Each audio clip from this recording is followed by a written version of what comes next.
Muy bien, vamos a abrir la Biblia en el Salmo 143. Salmo 143. Hemos titulado este mensaje, Enséñame tu voluntad. Enséñame tu voluntad.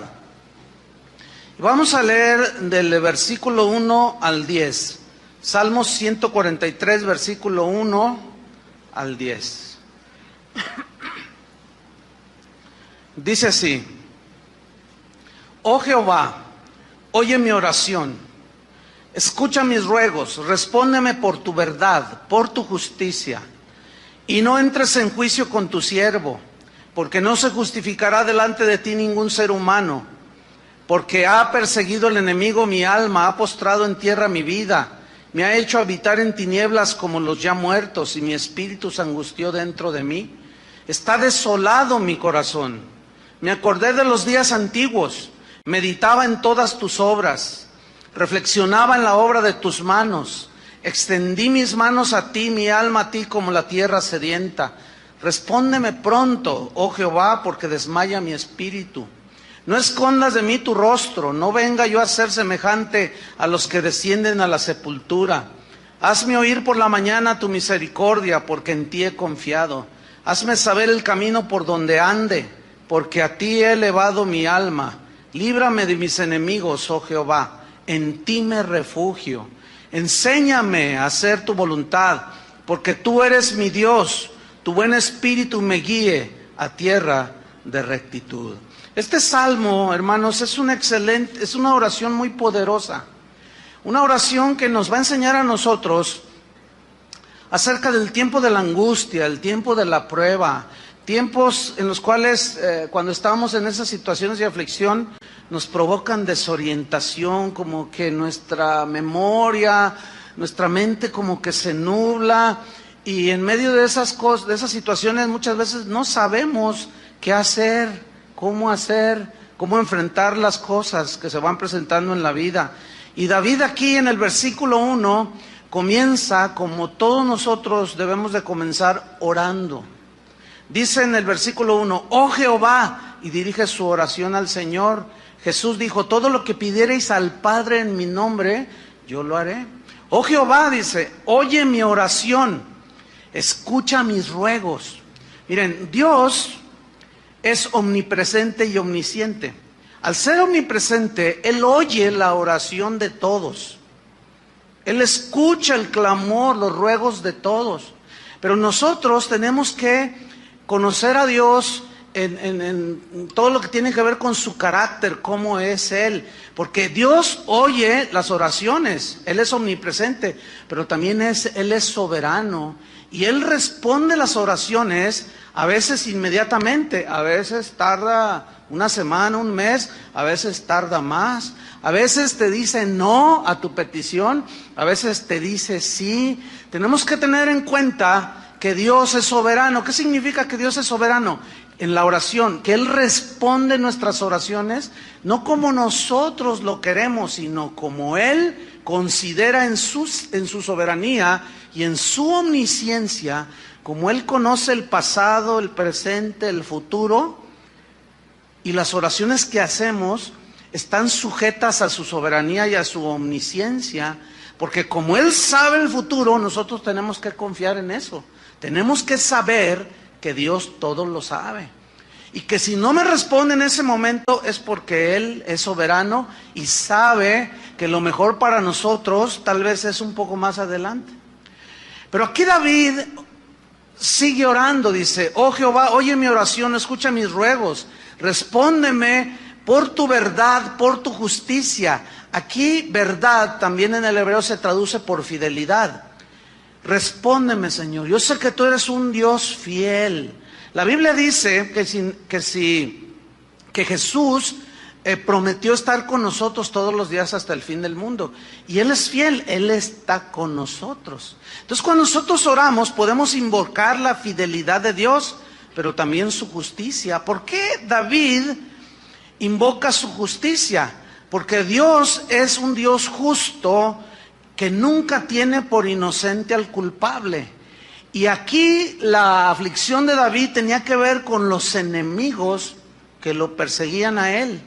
Entonces, David sabía que él era inocente, lo acusaban injustamente, lo asediaban injustamente, abusaban de su bondad como un hombre de Dios.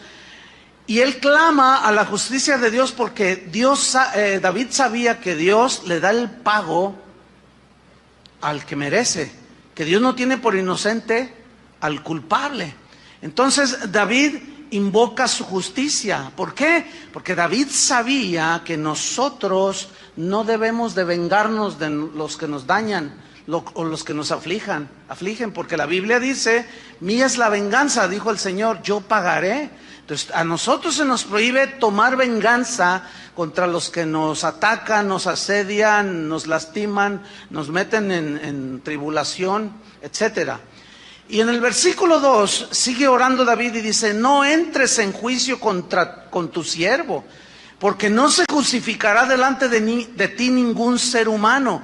La primera frase del versículo significa que David reconoce que él es un hombre pecador que está clamando a Dios por perdón. Dice, no entres en juicio con tu siervo, porque no se justificará delante de ti nadie, absolutamente nadie. La fe de David, según Hebreos 11, no lo tienen que abrir, Hebreos 11 es una lista bastante amplia de gente que vivió en el Antiguo Testamento que dice, por la fe Moisés, por la fe Abraham, por la fe Enoc, por la fe Noé, gente que fue justificada por la fe delante de Dios, es decir, Dios habló, ellos creyeron, y David está entre los que fueron justificados por la fe. Romanos 5:1, no lo busque, Pablo dijo, justificados pues por la fe, tenemos paz para con Dios por medio de nuestro Señor Jesucristo. Entonces, los que hemos sido justificados por medio de la fe, tenemos libertad para entrar a la presencia del Padre. ¿Qué significa ser justificado? Significa que Dios ya no te atribuye pecado alguno. ¿Por qué? Porque en el momento en que tus pecados, tú te arrepentiste, tus pecados han sido lavados con la sangre de Cristo. Y eso es lo que la Biblia me habla como justificados. O sea, que Dios ya juzgó tus pecados cuando creíste en Jesús, fueron juzgados en la cruz. En ese momento se imparte la sangre de Cristo, que es para perdón de pecados, porque hemos creído. Y eso nos da la paz con Dios. Y podemos orar como oraba David. Era un hombre justificado, aunque él vivía bajo la ley. Pero él tuvo la revelación de que por medio de la fe venía la justificación. Y desde el profeta Habacuc, el justo por la fe, ¿qué? Vivirá. Entonces en el versículo 3 y 4, ahí se ve la razón de la oración. Ahí David abre su corazón y comienza continúa su oración y dice la razón de su aflicción. Versículo 3 dice, porque ha perseguido el enemigo mi alma. Aquí eran enemigos, eran personas. Por eso estaba en aflicción. Ha postrado en tierra mi vida. O sea, en tierra, ahora sí que tocó fondo en su aflicción. Vemos aquí a David manifestando estar en una situación angustiosa y desesperante. Probablemente algunos de ustedes aquí, o de los que nos oyen en internet o nos ven en video, estén en una situación desesperante, no lo sé. Si usted no está en una situación desesperante, de todas maneras escuche con mucha atención la palabra de Dios, porque esta vida se compone de momentos dulces y momentos amargos. Entonces dice, me ha hecho habitar en tinieblas como los ya muertos. Estoy en el versículo 3, versículo 4. Y mi espíritu se angustió dentro de mí. Está desolado mi corazón, o sea, siento soledad. Como que ¿dónde están los amigos? Como que ¿dónde está el Señor? Como me siento solo, mi corazón siente una profunda soledad. Es una situación de aflicción. Sin duda aquí David está revelando su corazón delante de Dios. Pero David sabía algo, sabía acercarse a Dios, y lo hizo a través de lo que para nosotros en el Nuevo Testamento es una revelación. David tuvo revelaciones que en el Nuevo Testamento se nos confirman. Santiago 5:13. Mire la instrucción que dice la Biblia para cuando alguno de nosotros, hijos de Dios, estamos afligidos. ¿Qué es lo que debemos hacer? Santiago 5, versículo 13. Santiago 5, 13. Ese sí quiero que lo busque. Dice así: ¿está alguno entre vosotros afligidos? ¿Qué dice?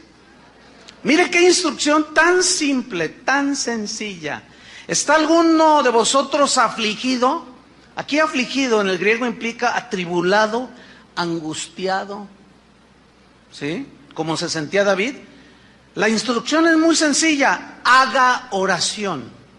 A veces las personas piden consejería o llaman por teléfono o escriben un correo y dicen: pastor, estoy pasando por una situación que a nadie le deseo. Fíjese que estoy así, así, así. Por favor, dígame, ¿qué hago? Estoy muy afligido. Haz oración. ¿Perdón? ¿Ora? No, bueno, ya sé que tengo que orar, pero nada más eso. Bueno, si quieres pararte de cabeza, o castigar tu espalda, o ayunar 3 meses, no sé. ¿Se dan cuenta cómo complicamos las cosas? ¿Se dan cuenta cómo hacemos lo sencillo tan difícil? No es tan difícil, hermanos. El problema es que nosotros, como queremos, estamos así, pues adecuados por nuestra naturaleza caída, a querer hacer algo más que lo sencillo que nos dice Dios que hagamos. ¿Está alguno afligido? ¿Qué tiene que hacer? Orar. ¿Qué es lo que está haciendo David precisamente en este salmo? Orar. No es pecado reconocer nuestras aflicciones. No es una falta de fe reconocer que estamos tristes. No es una derrota así, que ya no hay remedio para nosotros. El hecho de reconocer que estamos en determinados momentos, que estamos hasta el polvo. No es así. Miren, desgraciadamente, doctrinas que se han infiltrado de 25 años para acá, cuando mucho 30 años, doctrinas extrañas a la Biblia, doctrinas que han enseñado a muchos cristianos no a orar, los han enseñado a declarar sobre sus vidas bendición, a decretar que todo les va a salir bien. Entonces, a los cristianos de hoy ya no se les enseña a orar, se les enseña a establecer, a decretar y a decir lo que debe suceder por un supuesto lenguaje positivo. No hace mucho, en un evento de esos, visitando una de las casas de oración, me encontré con un hermano que cuando lo vi yo mientras predicaba, me acordé de él, no, pues hace muchos años. Entonces al final se acercó a saludarme. Entonces yo lo llamé por su nombre: hermano, le dije, ¿cómo estás? Entonces me dice: estoy bendecido, victorioso y prosperado. Así, como le estoy haciendo. Y yo dije: ay, no, pues qué bueno, ¿no? Gloria a Dios. Yo dije: no, mi hermano ya está infectado con esa doctrina. Yo dentro de mí dije, ¿no?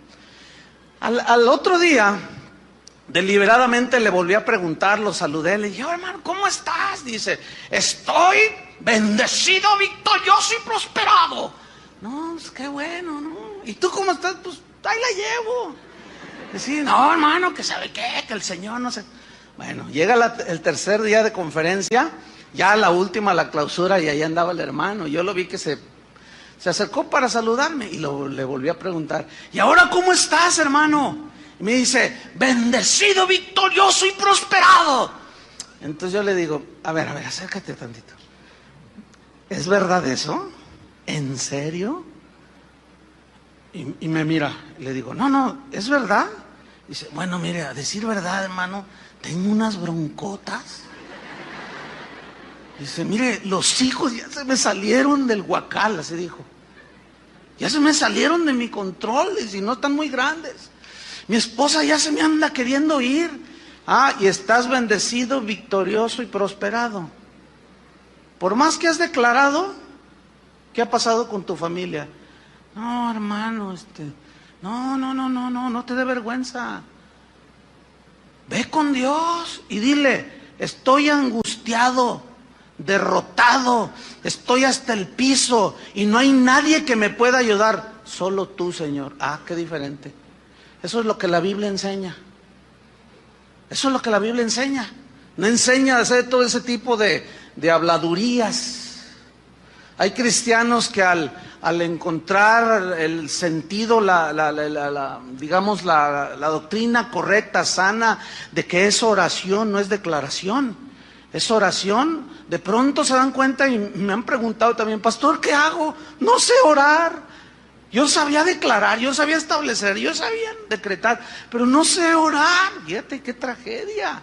Cristianos no saben orar por doctrinas de demonios, por doctrinas torcidas. Bueno, sigamos con David. Vamos al versículo 5.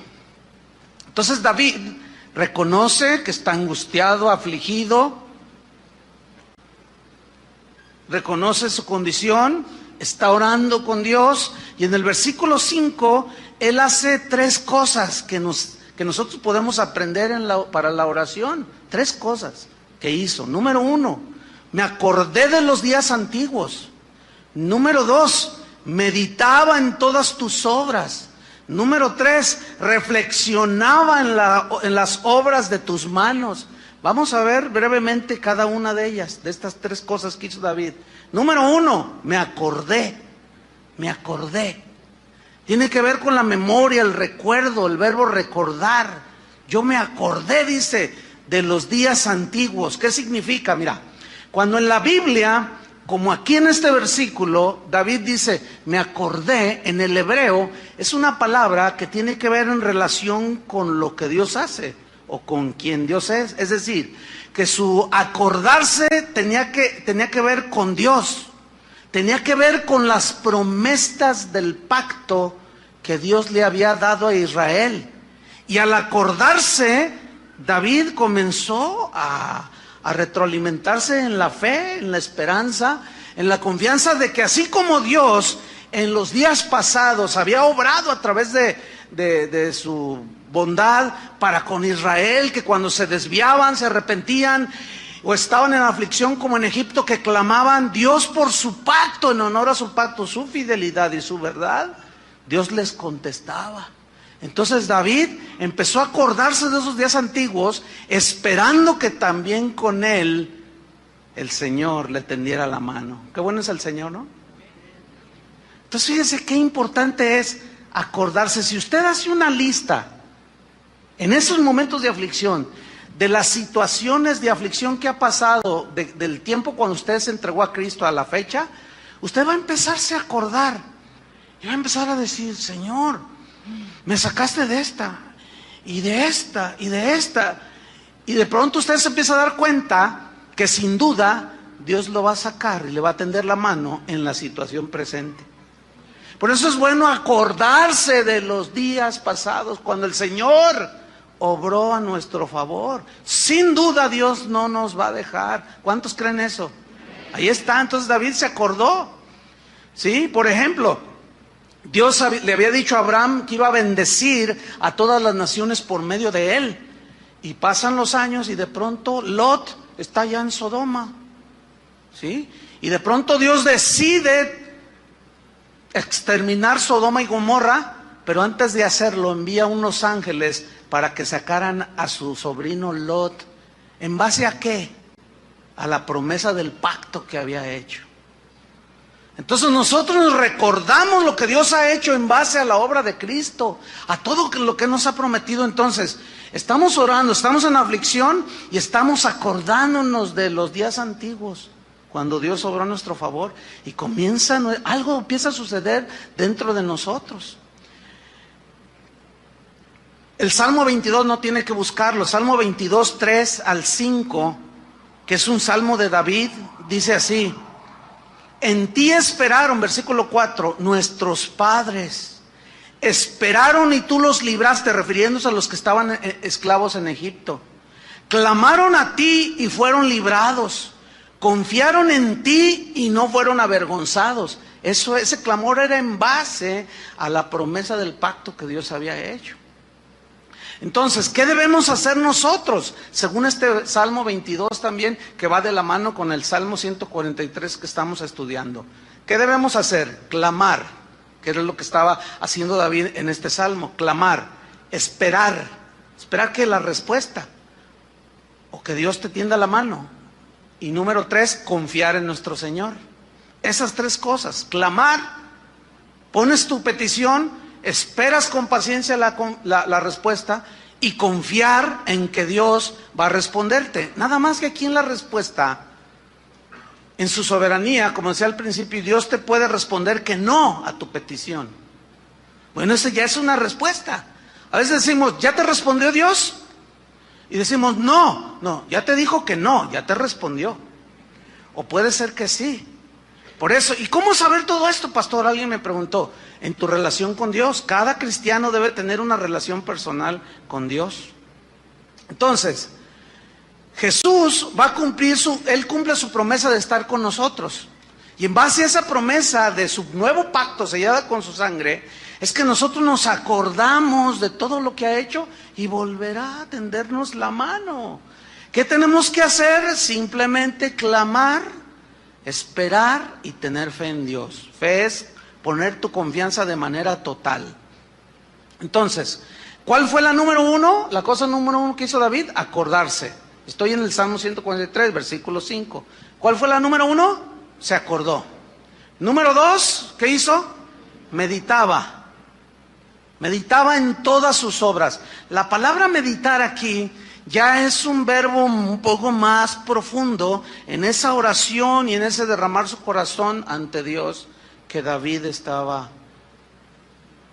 abriendo ese corazón delante de Dios. Es algo más profundo, porque meditar aquí en el hebreo también se traduce por suspirar, pero es un suspiro de estar meditando, de estar pensando, ya de una manera más profunda, de estarte acordando todo lo que hizo Dios con Israel y él, así como un suspiro, pero también se traduce por gemir. Hay un gemir que va mezclado también con lágrimas, porque la necesidad es bastante de soledad, de aflicción, pero viene esa meditación en tus obras, ya en los hechos concretos del Señor, ¿sí? Recordando todo esto, meditando, suspirando y llorando por lo hecho por Dios en el pasado. Y el salmista aquí, cuando dice meditaba en todas tus obras, el salmista está diciendo, yo suspiraba, así como diciendo, Dios lo volverá a hacer conmigo. Y gemía y lloraba, esperando que Dios de nuevo tendiera la mano. Y la número 3, ¿cuál fue la número 1? Se acordó. La número 2, meditaba. La número 3, reflexionaba. Este verbo reflexionar es todavía más profundo que los 2 primeros. ¿Por qué? En el hebreo se traduce pensar profundo. Se traduce en una definición que resume lo que en el Nuevo Testamento ya es toda una revelación. Se traduce también, significa tener comunión. Comunión. Y allí habla de algo ya más sólido, más de cara a cara, ¿sí? Con el Señor. Entonces, esa reflexión es un pensar ya profundo. Es un tener comunión con Dios ya cara a cara. A medida que él se iba acordando, a medida que él iba meditando y teniendo comunión en esa reflexión de todas las cosas que Dios hacía y meditaba en su situación, Dios empezó a obrar en el corazón de David. Porque mire usted el versículo número 6, ahí vemos cómo ya empieza a haber una reacción, ¿sí? Dice en el versículo 6, extendí mis manos hacia ti. Mi alma, o sea, también la extendí, la levanté a ti como la tierra sedienta. Como ahorita que es tiempo de estiaje, aquí de sequía, usted sale así un poco a las afueras de la ciudad y la tierra está dura, está así como anhelando que llueva, ¿verdad? Y David está diciendo aquí, yo extendí mis manos. El extender las manos en la Biblia tiene un significado que nosotros los cristianos hoy no hemos captado tal vez en toda su dimensión, pero en el Antiguo Testamento, en la Biblia, extender las manos significa rendición total a Dios. ¿Qué significa? Rendición total. O sea, que tú te rindes total y completamente a Dios. Levantar las manos al Señor habla de una dependencia absoluta de Dios. Es decir, que tú reconoces que con tus recursos humanos no puedes enfrentar esta situación. Solo Dios puede, porque para Él no hay nada imposible. Nosotros, los cristianos, a veces hacemos cosas que al faltarnos conocimiento podemos caer hasta con cierto ritualismo. Por ejemplo, durante la alabanza nos dicen un buen número de veces, levante sus manos. Y bueno, pues levanta uno las manos, pero al darles yo esta explicación, debemos de entender así cuando se nos invita a levantar las manos al Señor. En la Biblia significa ríndete completamente a Dios. ¿Ya te diste cuenta que con tu sabiduría no has podido? ¿Ya te diste cuenta que en tus fuerzas no has podido enfrentar ese problema? ¿Ya te diste cuenta cómo te arrastró tu naturaleza humana? Y por más que quisiste frenarla, te arrastró. ¿Te das cuenta que no puedes ni contigo mismo? Bueno, ríndete a Dios. Eso fue lo que le dijo el Señor a Pablo: bástate mi gracia, porque mi poder se perfecciona cuando tú ya no confías en ti mismo. Cuando te sientes débil, que ya no puedes, es cuando entonces yo soy fuerte en ti.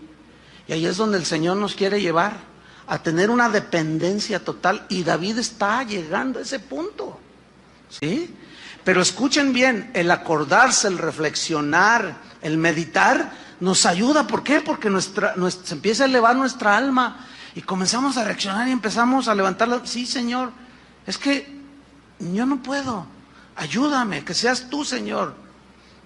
En el versículo 7, David está diciendo algo que es bueno mencionar. Dice: respóndeme pronto, oh Jehová. Se nota desesperación, ¿sí?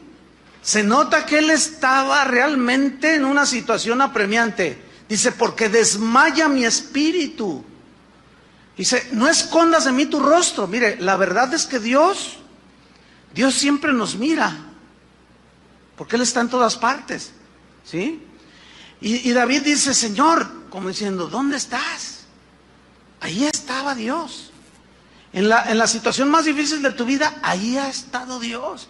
Pero ¿por qué Dios a veces permite situaciones así? Porque Él sabrá su plan. Él sabrá el propósito que tiene para ti. A nosotros nos queda depender totalmente de Él y confiar en que Él nos va a tender la mano, tarde o temprano.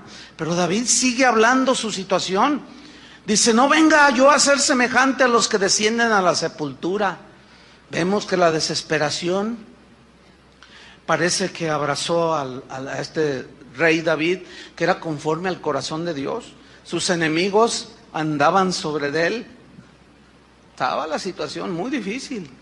Pero déjenme decirles algo, hermanos: Dios no llega tarde. Dios no llega tarde. Puede tardarse una semana, un mes o 25 años, como tardó en responderle a Abraham que Dios le iba a dar un hijo. Pero en Hebreos dice que no nos hagamos perezosos, sino diligentes, como aquellos que por medio de la fe y la paciencia heredaron, ¿qué? Las promesas. La fe y la paciencia. Entonces tú clamas a Dios en la situación, clamas y esperas. Esperas con paciencia a que Dios obre. Y cuando ya sientes que ya, Señor, me voy al hoyo, bueno, Dios en su soberanía nunca llega tarde, pero sí en ocasiones Él permite que toquemos fondo. Él permite situaciones en las que parece como que Él ya nos abandonó. Pero ¿saben por qué Dios las permite? Porque Él mejor que nadie sabe cuando no dependemos totalmente de Él. y confiamos en nuestra sabiduría, en nuestra propia prudencia, confiamos en los recursos económicos que podamos tener, confiamos en el trabajo que tenemos. Este trabajo nadie me lo quita. ¿Se acuerdan lo que le preguntaron a los constructores del Titanic el día que lo botaron al mar en su primer viaje? Oigan, ¿y qué tan fuerte es? ¿Se podrá hundir algún día este barco? Y contestan, este barco hundirse, ni Dios lo hunde. Lo hundió un hielito, un cubito de hielo en el vaso del Señor. Nada más el Señor se tomó el agua y echó un cubito de hielo. Y ese hundió el barcote ese. La soberbia, Dios la rechaza. Y Él quiere llevarnos al punto de que en verdad dependamos totalmente de Él. Y cuando no, bueno, Él se encarga. Puede usar a los enemigos, puede usar a la vecina, puede usar al policía, puede usar que pierda la América, puede usar que... ¿Por qué ven a Carlos? ¿A poco le ven cara de águila? Dios tiene una multiforma de tratar con nosotros, ¿sí? Para que aprendamos. Miren, hermanos, la jactancia, la soberbia, el orgullo no es conveniente para un cristiano. ¿Por qué? Porque eso hace que dependamos de nosotros, que pongamos nuestra confianza en nosotros mismos, por favor, hermanos.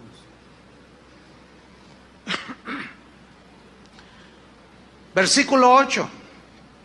Hazme oír por la mañana tu misericordia, porque en ti he confiado. Esa frase, hazme oír por la mañana, habla de que muy probablemente él estuvo toda la noche orando, esperando. Pero él invoca aquí algo que a mí me llama la atención. ¿Por qué invocó? En el primer versículo invocó la fidelidad de Dios, invocó la justicia de Dios, y aquí David invoca la misericordia. ¿Por qué? Yo me pregunté, dije, ¿por qué aquí invocó la misericordia? Y bueno, la misericordia, ¿qué es? La misericordia es un atributo que Dios tiene. Dios es misericordioso, dice la Biblia. Pero la misericordia es como el último recurso que Dios usa de sus atributos para tenderte la mano. Pero misericordia, escúchenme bien lo que significa misericordia. Misericordia es tener compasión de la miseria en la que estás. Cuando hablamos de miseria, no me estoy refiriendo a la miseria económica o al no tener dinero. Porque como dijo en una enseñanza uno de los pequeños gigantes de aquí, dijo, hay algunos que son tan miserables que lo único que tienen es dinero. Y es verdad. Es verdad, esa reflexión es verdad. Entonces, Dios se apiada de nuestras miserias cuando dice, Señor, por tu misericordia, o sea, estoy en una situación miserable. No económicamente, porque él era el rey. Él vivía en un palacio. Él tenía carrozas, tenía oro, tenía plata, vivía en un palacio. No está hablando de miseria económica, está hablando de su miserable condición de tristeza, de aflicción. Se sentía como un muerto ya que meten al hoyo. ¿Saben? En realidad nosotros, dice allí en la epístola de Judas, que nos salvó por su misericordia. O sea, se apiadó de nuestra vida miserable. Eso al ego no le gusta. Pero la verdad es que éramos unos miserables. En una miseria espiritual, en una miseria mental, sin capacidad para solucionar nuestros propios problemas. Eso es estar en miseria. Es no tener recursos. Y David dice, Señor, por tu misericordia. ¿Okay? ¿Qué estaba diciendo David? Reconozco mi miseria, Señor. soy un total insuficiente. Estoy en una condición, sí soy rey, pero estoy en una condición miserable. Por tu misericordia, Señor. Y el profeta Jeremías, ese fue más allá y de una manera poética dijo aquellos inolvidables declaraciones del profeta e invocaciones. Dice, por su misericordia no hemos sido consumidos. O sea, a pesar de que somos unos miserables, por su misericordia, porque se apiadó de mi miseria, no hemos sido consumidos, dijo. Nuevas son cada mañana tus misericordias. O sea, Dios, por eso es misericordioso, se apiada de lo miserable de la situación en que podamos estar. No es necesariamente algo ofensivo o burlesco el que Dios se apiade de nuestras miserias. No, precisamente ahí resalta la bondad de su carácter, que está dispuesto a tender la mano al que reconoce que está en miseria. Espero me esté explicando para que ustedes entiendan. Entonces, dice el versículo 8, hazme oír por la mañana tu misericordia. Y luego él ratifica algo muy importante, porque en ti, dice el versículo 8, en ti he confiado. Confianza en Dios. ¿Saben que en el Nuevo Testamento la palabra fe, y en el Antiguo Testamento, tanto en el griego como en el hebreo, la palabra fe significa, así literalmente, significa confianza total en Dios? Eso es la verdadera fe. Confiar plena y totalmente en Dios. ¿En qué situaciones? En las situaciones en las que tú, en nuestra miseria, no podemos hacer nada y reconocemos. Muchos de nosotros, nuestro orgullo no nos permite reconocer que nuestros recursos no son capaces. No es inherente en nosotros la capacidad de nacer de nuevo, por ejemplo. No es inherente en el ser humano la capacidad de entender las cosas de Dios. Somos seres dependientes, dependemos de la revelación de Dios. Y Dios se reveló a nosotros cuando vino Jesucristo a esta tierra. Somos seres dependientes, dependemos del aire, de la comida, somos seres dependientes. Los salmos y muchas escrituras lo dicen. No solo dependemos del aire, dependemos de todo. Somos seres dependientes y nuestra vida depende totalmente de Dios. Y si en esa dependencia habla de nuestra insuficiencia. No somos todopoderosos. Acabo de escuchar una muy lamentable declaración de uno de esos apóstoles que andan pululando ahí en las iglesias. Él dijo así: nuestro Dios es un rey, dijo, Jesús es un rey, es el rey de reyes. Y todos los oyentes dijeron amén. Dice, entonces nosotros al ser hijos de un rey somos príncipes, dijo. Y es verdad, ¿no? Somos, imagínate, mi papá es el rey de España. Ay, híjole, pues apantallas a todo mundo, ¿no? Entonces imagínate, Jesús, el rey de reyes, pues es nuestro rey. Pues ¿qué somos nosotros? Somos príncipes. Y tenemos que tener en nuestro corazón bien firmes y levantar el rostro. Los cristianos debemos, fíjense lo que dijo, los cristianos debemos de ser gente orgullosa de quiénes somos. Levante su rostro así con orgullo y ahí están todos. Yo cuando oí, ¿qué está diciendo este? ¿Qué está diciendo este? Sí somos hijos del rey, pero nuestro rey sufrió. Y él dijo, si a mí me lo hicieron, a ustedes también. Alguien tiene que estar equivocado, sin duda.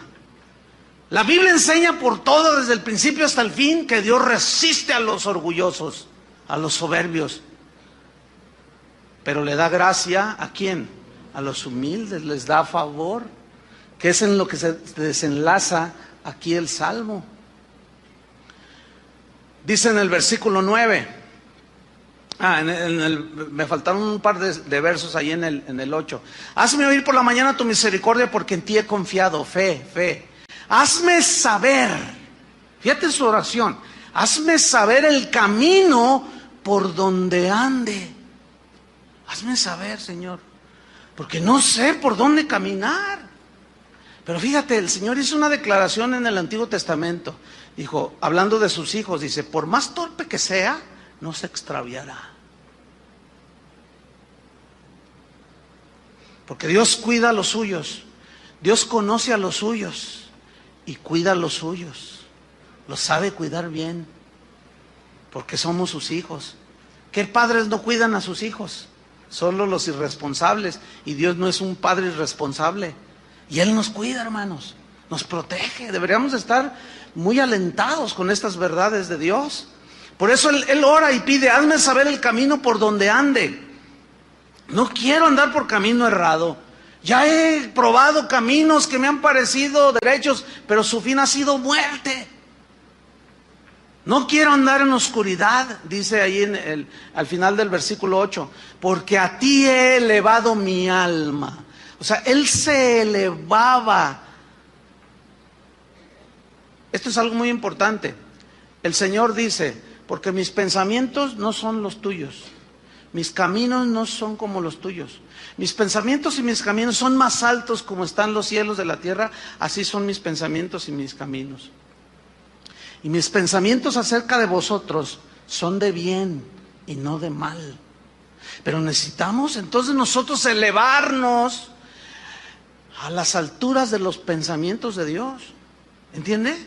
De conocer a ese Dios que es altísimo para poder elevar nuestra alma a las alturas. Y Dios nos da una promesa, los que esperan en el Señor, los que esperan al Señor, tendrán ¿qué? Nuevas fuerzas. Levantarán sus alas como las águilas. Caminarán, correrán, no se cansarán, volarán, remontarán las alturas. Ustedes saben que en las alturas es donde se ve todo más claro, ¿no es cierto? ¿Quién es el Altísimo? Dios. Nosotros somos terrenales. Cuando nosotros nos elevamos nuestra alma, Pablo dice, nosotros tenemos la mente de Cristo, o sea, debemos de tener los pensamientos de Cristo. Estamos elevándonos y está resaltando, si ustedes son observadores, pongan atención a lo que voy a decir. Hasta este versículo que acabamos de leer, si han observado, lo que resalta aquí no son las necesidades de David, lo que resalta es la grandeza de Dios. ¿Lo alcanzan a ver? Su fidelidad, su bondad, su misericordia, su perdón, su omnisciencia, su omnipotencia, su omnipresencia. Eso es lo que está resaltando. Y cuando nosotros nos elevamos a nuestra alma, a los pensamientos del Altísimo, no sé cuántos de ustedes han ido en un avión o se han subido en un edificio alto, pero la altura máxima que vuela un avión comercial, ¿qué son? ¿10,000 pies? ¿20,000? ¿Cuánto? 50,000 pies, o sea, estamos hablando de varios kilómetros de altura. Bueno, las veces que me ha tocado a mí pues, observar hacia la tierra, bueno, depende de la altura, es lo que alcanzas a ver, pero cuando va en su máxima altura el avión, nada más se ve verde si está verde, pero no se ven detalles, ¿sí? Cuando va a 10,000 pies, se alcanzan a ver las casas, ¿sí? Cuando va despegando el avión, se ven los tinacos de las casas. ¿Qué quiero decir con esto? Que mientras más alto eleves tu alma a Dios, más pequeñita se hace tu necesidad. Y resalta la grandeza de Dios. Espero que estén entendiendo, ¿eh? Porque nuestra naturaleza humana nos lleva a nada más ver lo terrenal a nuestro alrededor y no alcanzamos a levantarnos. Por eso David decía, he elevado mi alma hacia ti. Vayamos al Altísimo, hermanos. Y una vez que estamos allí en las alturas con Dios, meditando, reflexionando, acordándonos, mira hacia abajo, hacia tu situación, hacia tu problema, y vas a decir, ni se ve ante la inmensidad la grandeza de Dios. Entonces, si comparamos eso con la grandeza de Dios, ¿Tú crees que Dios no pueda con nuestra insignificante situación? ¿Saben qué produce eso? Bueno, al menos en mí, no sé en ustedes, ¿no? Pero en mí produce una fe bien sólida, que me lleva a una conclusión. Si Dios tiene todo en control, yo debo de descansar. Por eso dice en Hebreos, a través de la fe y la paciencia, heredamos las promesas del Señor. ¿Cuántos le dan gracias por eso? Sigamos para finalizar en el versículo 10. Bueno, el versículo 9 dice: líbrame de mis enemigos, que era la razón de su aflicción. Oh Jehová, en ti me refugio. Esa frase, en ti me refugio, aquí refugio no es la marca de un tequila, porque algunos van y se refugian en el tequila, o en la droga, o no.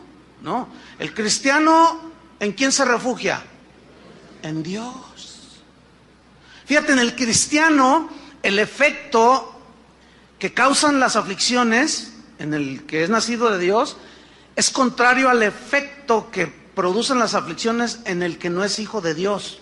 El efecto que causa en el cristiano es más afianzarte de Dios, más ir a refugiarte en el refugio que es nuestro Señor Jesucristo. Y lo que causa en el no cristiano es lo contrario. Van y se refugian en donde menos deben de hacerlo. Algunos toman una pistola y se dan un tiro pensando, fíjate, pensando que muriendo se les acaban sus problemas. No, en realidad empiezan, porque es la condenación eterna. ¿Ves las miserias a las que nosotros nos podemos caer si nos alejamos de Dios? Si estando en el Señor, el orgullo a veces no nos deja. Pero vámonos sobre el final, porque en el versículo 10, este versículo realmente está, que fue donde tomé pues el título del mensaje. Dice el versículo 10: enséñame a hacer tu voluntad, porque tú eres mi Dios.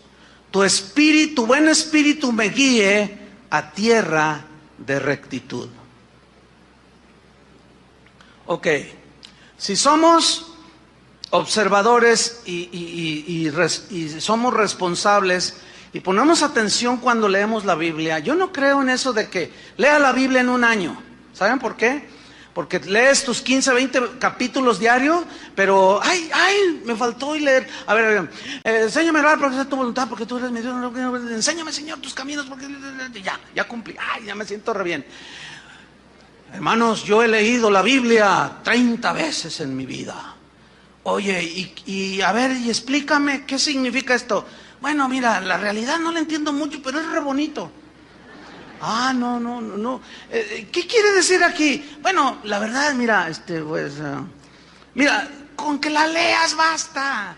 No, mis queridos hermanos. Una cosa es leer y otra cosa es escudriñar. Y si ustedes son observadores, nada más en este versículo, yo al quedarme allí encontré 6 principios. En ese versículo, 6. Se los voy a decir cuáles. Vamos a ver brevemente cada uno. Número 1, enséñame. Número 2, a hacer. Número 3, la voluntad de Dios, tu voluntad. Número 4, la razón, porque tú eres mi Dios. Número 5, tu buen espíritu me guíe. Y número 6, ¿a dónde? A tierra de rectitud. 6 cosas. Número 1, enséñame. Digan todos, enséñame. Enséñame, ok. Cuando David dice aquí, enséñame, el requisito para que Dios nos enseñe sus secretos, nos revele el por qué a veces Él hace las cosas como las hace.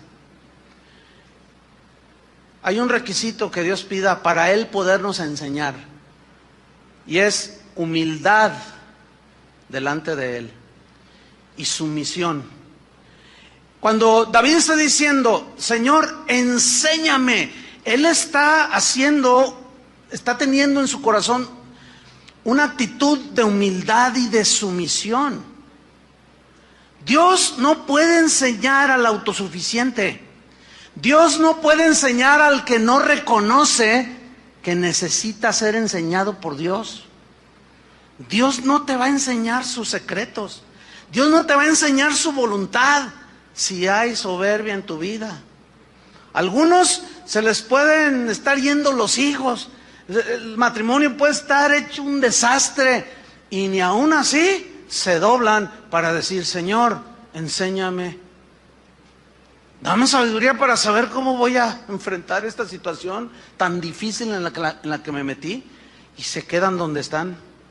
Porque el requisito que Dios pide para que Él nos enseñe es la humildad.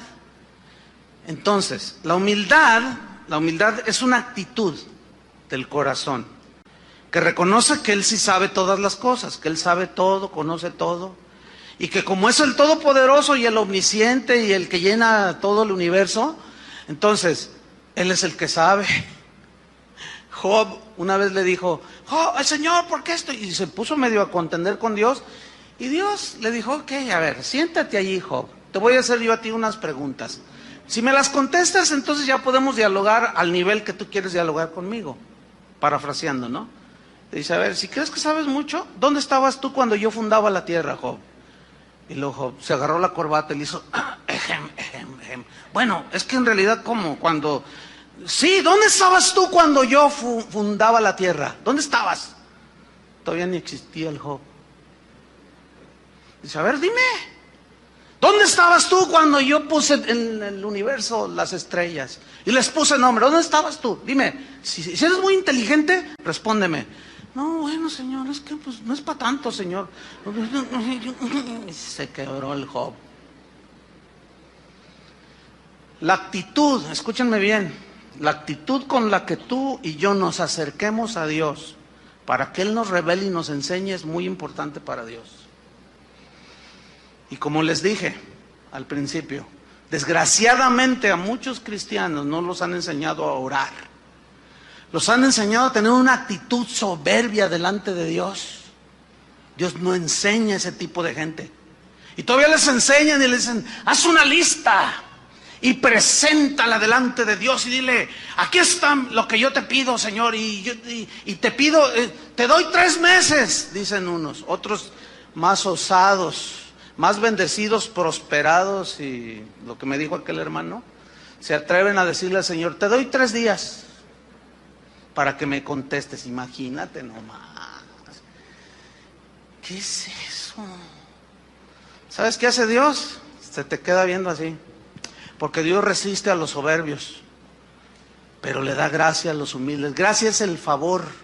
Entonces la actitud con la que nosotros le preguntamos a Dios es muy importante, hermanos. David dijo: enséñame. ¿De veras quieres ser enseñado por Dios? Actitud enseñable. Mira, en una ocasión los fariseos se acercaron con Jesús y le dijeron, los fariseos eran bien orgullosos y llegaron ahí muy soberbios, prepotentes. A ver, queremos que nos respondas una cosa. Y Jesús los mira: a ver, digan, ¿con qué autoridad haces estas cosas que tú haces? Y Jesús les responde: yo también les voy a hacer una pregunta a ustedes. O sea, ellos les están preguntando algo al Señor. Querían una respuesta, pero noten la actitud. ¿Con qué autoridad haces estas cosas? Yo también les voy a hacer una pregunta. ¿El bautismo de Juan era de Dios o era de los hombres? Y empezaron a cavilar entre ellos y decían: si decimos que era de Dios, nos va a contestar: ¿por qué no le creísteis? Y si decimos es de los hombres, no, el pueblo nos va a apedrear. ¿Por qué? Porque tienen a Juan por profeta. Y Jesús: ¿y bien? Dice: no sabemos. Y Jesús dice: pues yo tampoco. ¿Qué significa eso, hermanos? No les contestó. ¿Por qué? Porque ellos no llegaron delante de Jesús con la actitud correcta. Hay gente que me manda correos y el lenguaje escrito también es gráfico. También hay palabras que se pueden usar que están evidenciando la actitud. Y yo percibo cuando la gente que quiere contender no quiere aprender. Lo percibo, ¿por qué? Porque somos espirituales. Y puedo percibir cuando alguien hace una pregunta, pero que verdaderamente tiene una actitud de que quiere aprender. Y a los que yo discierno y capto que me preguntan, pero para contender, no les contesto. ¿Saben por qué? Porque ellos no quieren aprender. Ellos quieren contender y se quedan igual. Lo mismo hace Dios. Y ahí hay un principio. Cuando yo estoy en el salón de clase o cuando estoy aquí como ahorita enseñando la palabra de Dios, ¿saben que también se ve la actitud? ¿A poco creían que no? Se ve la actitud. Si tú realmente tienes hambre y deseos de aprender o tienes esa actitud, bueno, de eso no hay ahorita. Pero se ve.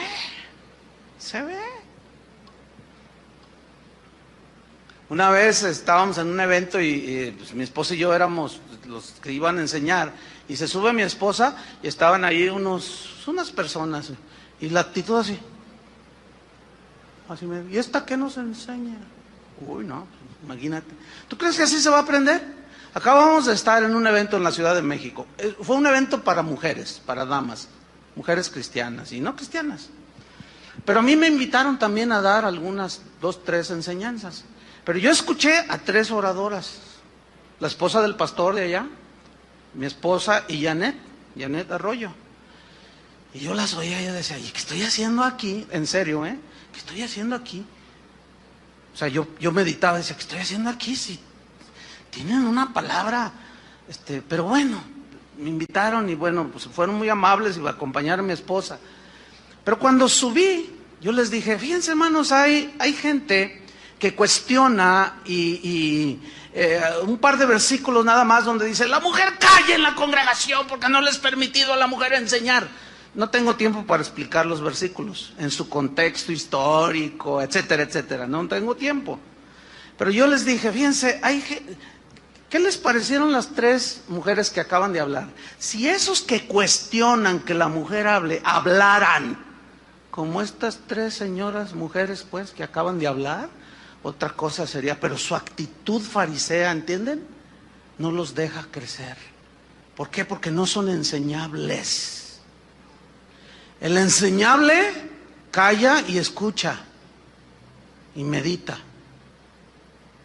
¿Sí? Si es correcta la enseñanza, si es justo lo que se te está diciendo, si es correcto, si es limpio, si es para tu bien, entonces debes de tener un corazón enseñable. Pero los que todo lo cuestionan hasta el color de la pared.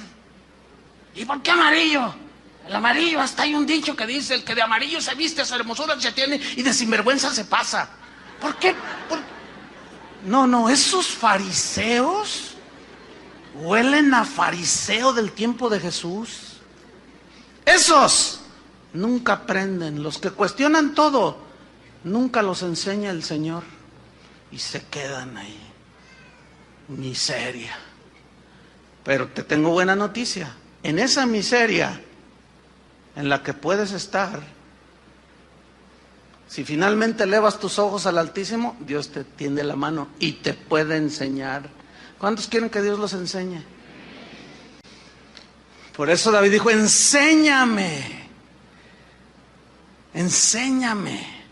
Ahora, aquí a mí me surgió una pregunta, ¿enséñame a qué? ¿A qué me enseñas? Fíjate, el mismo versículo nos da la respuesta. Enséñame ¿a qué? A hacer. Esto me puso a pensar así, a meditar. A ver, enséñame a hacer. Y esto saqué, miren, en conclusión. No basta oír solamente. Como ustedes ahorita ya escucharon algunas cosas que Dios nos está enseñando a través de su palabra. Ok. No basta con oír. Ahora, si yo les pregunto a ustedes, ¿entendieron lo que les he explicado? No basta tampoco. No basta. O sea, ya oyeron, entendieron. Pero no basta con oír y entender. No basta con decir, no, sí, cierto. Pero si tú no llegas al terreno de los hechos, ¿sí? Alguien dijo por allí que no, que el camino al infierno está tapizado de buenas intenciones. O sea, de gente que oyó, entendió, pero a la hora de la hora nunca hizo nada. La Biblia dice: pero sed hacedores de la palabra y no solamente oidores. Ahora, para hacerla tienes que entenderla. Entonces, fíjate, no basta con oír, no basta con entender, hay que hacer. Y como dijo aquella ancianita en una iglesia, que el pastor dijo: bueno, están despedidos, el sermón ha terminado. Entonces la viejita dijo: pastor, ¿puedo decir algo? ¿Cómo no? Hermana Panchita, venga y dígales a los hermanos. Dice: no, hermanos, el sermón no ha terminado, apenas es la primera parte, la segunda parte es allá afuera, dijo. Hay mucha gente que viene: pastor, ayúdeme, a ver, ¿qué te pasa? Es que estoy así, así, así. Y tú, oye, tú, se ve que tienes una amargura bien gruesa contra tu papá, tu esposa, tu hijo, qué sé yo. ¿Qué onda con eso? Bueno, mire, la verdad yo ya sé lo que tengo que hacer. Ellos mismos se responden, fíjate, para empezar. Ya sé lo que tengo que hacer. Como algunos a veces me escriben: oiga, pastor, ¿por qué esto? Yo pienso que esto y esto y esto, y me escriben toda una epístola. Y ellos mismos se responden. Y a veces les contesto, les digo: no, pues ya te respondiste tú solo. Entonces me dicen: no, yo ya sé lo que tengo que hacer. Tengo que perdonar a mi papá, que le dijo a mi mamá que me abortara cuando yo era un niño. ¿Y ya lo hiciste? Bueno, es que la verdad, no lo has hecho. Entonces, ¿de qué te sirve? Fíjate, todos estos años has vivido oyendo y sabiendo. Y David dice: enséñame. ¿Enséñame a qué? A hacer. A hacer. Ahorita ustedes ya oyeron, entendieron. ¿Qué falta? Hacer. Santiago, en el contexto de las tribulaciones, en el capítulo 1 dice: hermanos, gozaos cuando os halléis en diversas pruebas, sabiendo que la tribulación produce paciencia, y tenga la paciencia su obra perfecta, para que seas maduros y cabales. Y luego dice: y si alguno tiene falta de sabiduría, pídasela a Dios. Si somos observadores, eso es en Santiago capítulo 1, versículo 2 al 5. Si somos observadores, ese pedir sabiduría es para saber cómo enfrentar las situaciones en medio de las pruebas. Porque necesitamos esa sabiduría de Dios. Algunos en la soberbia no nos dejamos enseñar por Dios en cuestiones, por ejemplo, matrimoniales. Yo estaba escuchando a Toño cuando estaba dando las enseñanzas, los mensajes, los anuncios. Hermanos, hay unas clases para los matrimonios. Y él dijo así. Él dijo: yo me doy cuenta que tienen problemas. Los invitamos, hay palabra, hay instrucción. Dios quiere decirte cómo vas a solucionar tus problemas y no vienes. Algunos pueden tener alguna justificación entendible, otros de plano no les interesa, no son enseñables, ¿sí? Pero en medio de esa situación necesitamos la sabiduría de Dios para saber cómo enfrentar las situaciones de la vida. Ya mis hijos se me descarriaron, la esposa ya tiene las maletas ahí en la puerta. ¿Qué tengo que hacer? Pues habla con ella. ¿Cómo? Pues busca un tiempo, pídele a Dios sabiduría. Entonces llega y ve con las maletas ahí. ¿Tú qué? No, pues ¿qué? Y se te pone el brinco. Entonces, ¿qué? ¿Ya te quieres ir? Pues no me queda otra, tú de plano. Pues lárgate. No, qué sabio. ¿Eso es sabio? ¿Cómo que lárgate? En lugar de: no, mira, ¿sabes una cosa? Dame 5 minutos, siéntate ahí, vamos a hablar. Y luego la otra también bien orgullosa: ¿me estás corriendo? Tómalo como quieras. Entonces se larga. Y luego ahí viene él llorando: pastor, ayúdeme. Pastor, oye, pero ¿qué hiciste? Pues es que ya estaba ahí con las maletas y me dio coraje. ¿Y qué le dijiste? Lárgate. Pues te obedeció. ¿Ya ves que sí está sometida?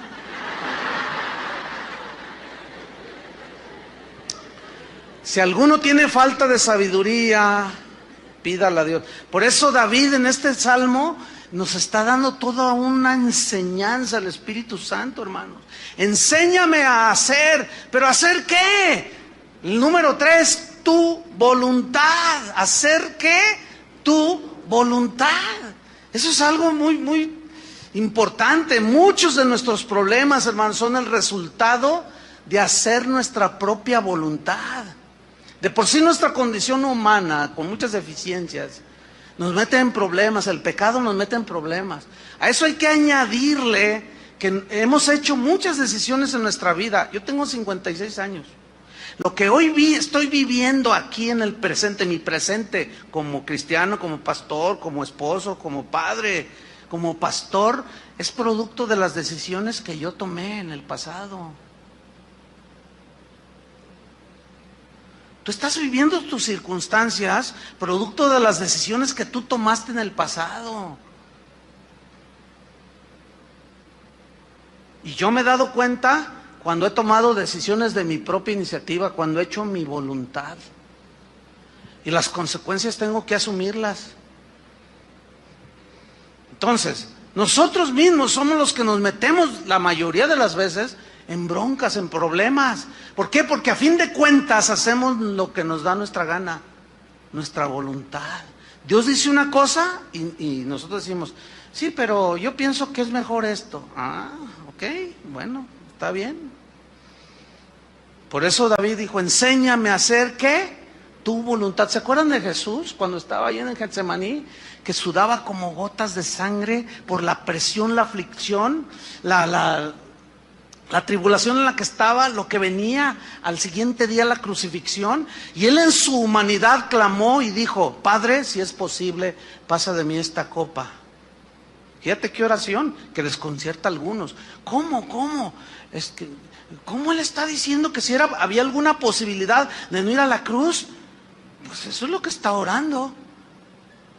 Y a algunos los desconcierta. ¿Pero por qué? Es que no toman en cuenta que Jesús también era humano, que estaba sufriendo y sudaba literalmente como gotas de sangre. Pero finalmente dice, pero no se haga mi voluntad, sino la tuya. Cuando los discípulos se le acercaron a Jesús, Señor, enséñanos a orar como Juan el Bautista enseña a sus discípulos. Oh, vengan, siéntense. Cuando ustedes oren así y digan, Padre nuestro que estás en los cielos. ¿Se acuerdan de esa oración que no necesitamos ni citarla ni verla en la Biblia? Nos la sabemos de memoria. Padre nuestro que estás en los cielos. ¿En dónde? Arriba, el Altísimo. Nosotros estamos en la tierra. Santificado sea tu nombre, santo, puro, limpio, no hay otro como tú. Venga a nosotros tu reino. ¿Qué significa esa frase tan mal entendida? Venga a nosotros tu reino. Un reino es gobernado por un rey. Ese rey dicta leyes que gobiernan para el bien común de los que viven en ese reino, ¿sí? El reino de Dios está gobernado por un rey y ese es el Rey de Reyes, Jesucristo. Y sus leyes es su palabra, sus mandamientos. Entonces cuando Jesús les dice, ustedes oren así, gobierna tú dentro de mí. Gobierna en mi vida, o sea, tu voluntad, dice, venga a nosotros tu reino, hágase tu voluntad como se hace en los cielos, hágase en la tierra. ¿Quién va a hacer la voluntad de Dios en la tierra? ¿Los que siguen al diablo, a la carne y andan en todos sus rollos? No. ¿Quiénes? Se entiende que los hijos de Dios, en quienes reina Jesús en sus corazones. Entonces cuando dice, venga a nosotros tu reino, es gobierna tú, Señor. Tu voluntad sea hecha en mi vida. Nosotros estamos aquí para obedecer la voluntad del Padre. El mismo Jesús dijo, yo no vengo a hacer mi propia voluntad. El Padre es el que me dijo, haz esto y yo hago la voluntad de mi Padre. Está Jesús hablando que como el Hijo de Dios era total sumisión a la voluntad del Padre. Entonces, cuando dice, enséñame a hacer tu voluntad, está diciendo, Señor, gobierna verdaderamente en mí. Ya no mi voluntad, sino la tuya. ¿Se dan cuenta qué oración? Profunda, sin duda. Y luego la cuarta, en el versículo, sigo en el Salmo 143, versículo 10. ¿Cuál fue la primera? Enséñame. ¿Cuál fue la segunda? A hacer. ¿Cuál fue la tercera? Tu voluntad. Y la razón es esta: porque tú eres mi Dios. Esa es la cuarta. Porque tú eres mi Dios. Solo de Dios debemos de recibir instrucciones para nuestros asuntos de manera individual. Tú eres mi Dios. Tenemos que tener una relación personal con Dios. Y eso de que tú eres mi Dios va ligado con la número 5, que es: tu buen espíritu me guíe. Miren, en el Antiguo Testamento solo los reyes, los profetas y los sacerdotes tenían el Espíritu de Dios que los guiaba. En el Nuevo Testamento dice la Biblia que todos los que hemos sido lavados con la sangre de Cristo hemos sido sellados con el Espíritu Santo. Es decir, todos tenemos el Espíritu de Dios, los que hemos nacido de nuevo. Al tener el Espíritu de Dios ya se nos dio la capacidad de poder ser guiados de una manera individual por Dios. La Biblia es un manual de la voluntad expresa de Dios de manera general. Pero hay cosas que son bien específicas. Por ejemplo, Él dijo, vayan por todo el mundo y prediquen el Evangelio. Por todo el mundo, sí, pero tiene que haber un lugar específico donde Dios quiera que yo vaya. ¿Me estoy explicando? Sí, vayan, pero ¿a dónde? Bueno, a Carolina del Norte. Sí, Chuy. Pues hay 20 millones de lugares donde pudieran haber ido, igual el doctor Barbosa y su familia. Ahora, la voluntad específica para Chuy y el doctor Barbosa, el hermano, no está en la Biblia. No dice, Chuy Mariscal, vete en el año 2012 a Carolina del Norte. ¿Verdad que no dice? ¿Cómo saber entonces? ¿Cómo saber lo específico? Ahí ya yo no puedo enseñarles. Ahí ya. Entonces, tenemos una limitación. ¿Quién es entonces el que les va a enseñar de manera personal lo particular? El Espíritu Santo, hermanos. Denle gracias a Dios. Tener el Espíritu Santo es una de las bendiciones y de las riquezas más grandes que un cristiano puede poseer. ¿Te imaginas? Los que no entienden esto dicen, ay, sí, Dios le habla. Porque decimos nosotros, Dios me habló, ¿verdad? ¿Cuántos saben que Dios nos habla? Esto no lo pueden, miren lo que dijo Jesús, así rápido. No tienen que buscarlo. Voy a leer Juan 14:15, dice, si me amáis, guardad mis mandamientos. Y yo rogaré al Padre y os dará otro consolador, para que esté con vosotros para siempre, el Espíritu de verdad. ¿Por qué dice el Espíritu de verdad? Porque siempre nos va a guiar, ¿a dónde? A la verdad. Gracias a Dios por su Espíritu Santo, hermanos. Siempre nos va a guiar a la verdad. Dice, el cual el mundo no puede recibir, porque no le ve ni le conoce. Pero vosotros le conocéis porque mora con vosotros y estará en vosotros. No los voy a dejar huérfanos. Vendré a vosotros, o sea, en el Espíritu Santo. Y luego dice el versículo 25, os he escrito estas cosas estando con vosotros, os he dicho estas cosas estando con vosotros, mas el Consolador, el Espíritu Santo, a quien el Padre enviará en mi nombre, Él, el Espíritu Santo, os enseñará todas las cosas específicas que cada quien necesita saber. Y las cosas también generales. Él os enseñará todas las cosas y os recordará todo lo que yo os he dicho. La paz os dejo, mi paz os doy. Todo esto produce la paz también. Mi paz os dejo, mi paz os doy. Yo no os la doy como el mundo la da. No se turbe vuestro corazón ni tenga miedo. No están huérfanos. No pueden decir, no tengo quien me guíe. No tengo nada. No, tenemos el Espíritu Santo. Y ahí en ese terreno yo ya no puedo. Yo eso lo entiendo perfectamente. Yo no quiero ponerme en el lugar como erróneamente algunos pastores dicen. ¿Sabes qué? Le dicen a un joven: termina con esa muchacha, no es la que Dios tiene para ti. A mí Dios me mostró que es aquella que está allá. Y este va y le hace caso. Entonces, ¿en balde está el Espíritu Santo? Pues parece que sí. Lo que sucede es que ese pastor o esa gente que se mete en los terrenos individuales, en la vida personal de la gente, no ha entendido que el Espíritu Santo puede guiar a todos en las cosas personales. ¿Qué carrera debo estudiar? Pregúntale a él. ¿Hago o no hago este negocio? Híjole, pues es que si yo te digo que sí y no es. ¿Me estoy explicando? Por eso David decía: tu buen espíritu me guíe. Y luego dice: ¿a dónde? ¿A dónde? Porque luego fíjate, aquí el doctor Barbosa me estaba diciendo que el otro día alguien lo visitó ahí en su consultorio y le dijo: oiga, pues me deja orar por usted, miembro de otra congregación. Y le dice: sí, ¿cómo no? Ore por mí. Dice, y oró, termina de orar, dice: tengo una palabra para usted. Ah, pues dígamela, le dice el doctor Barbosa.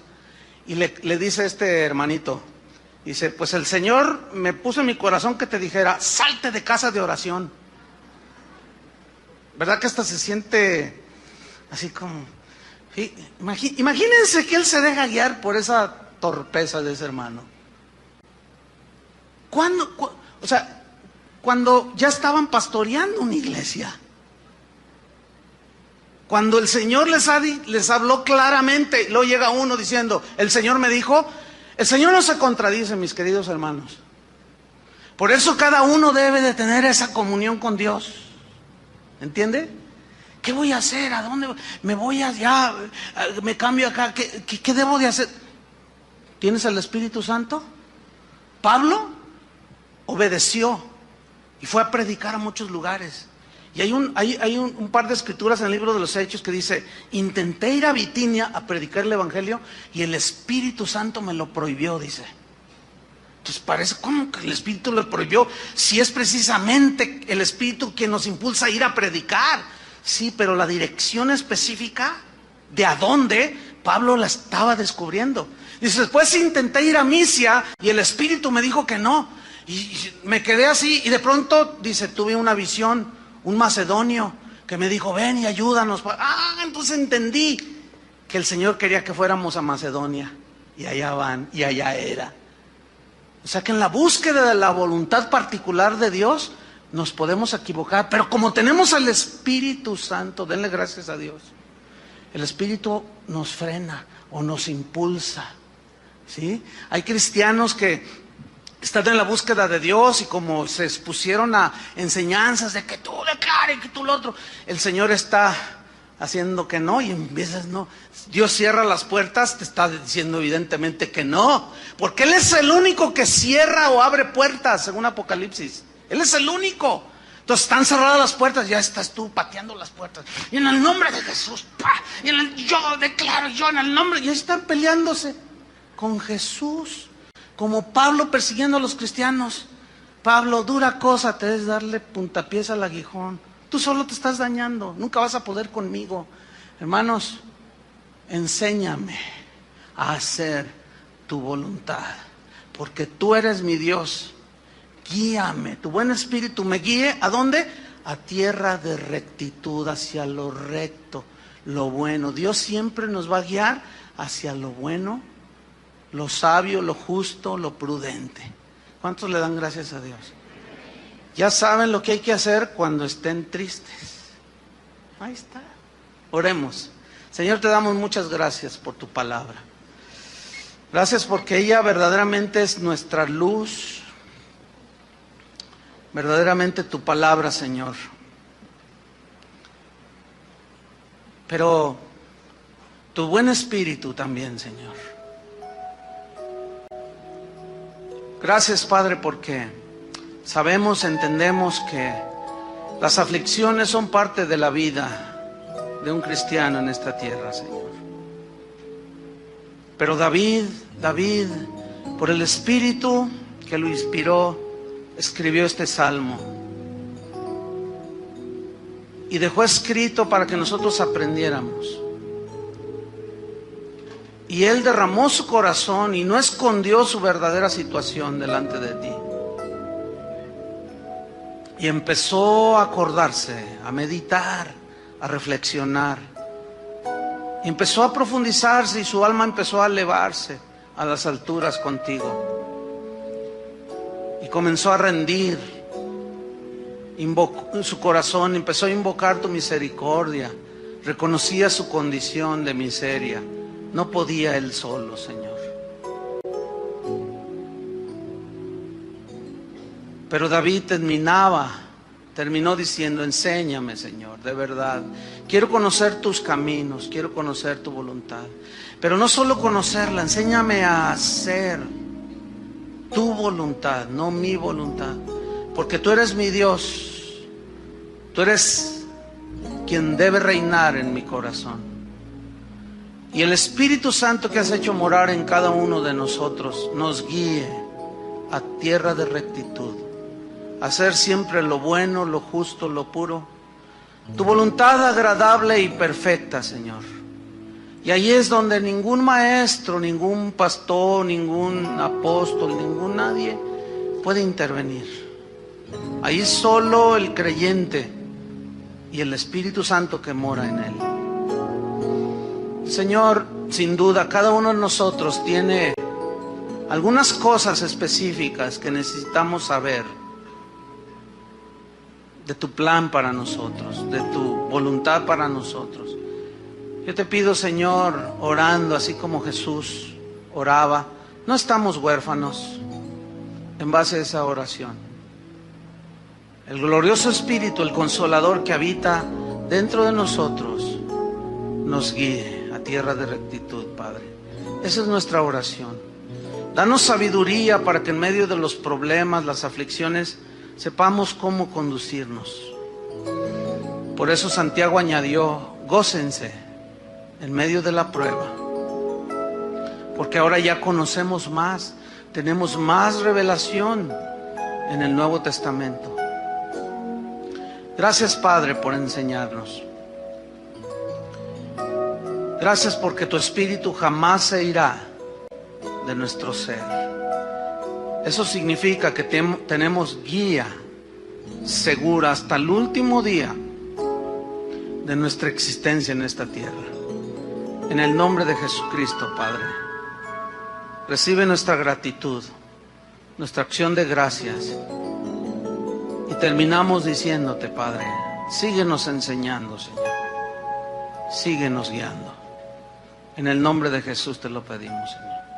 Amén. Que Dios les bendiga mucho a todos.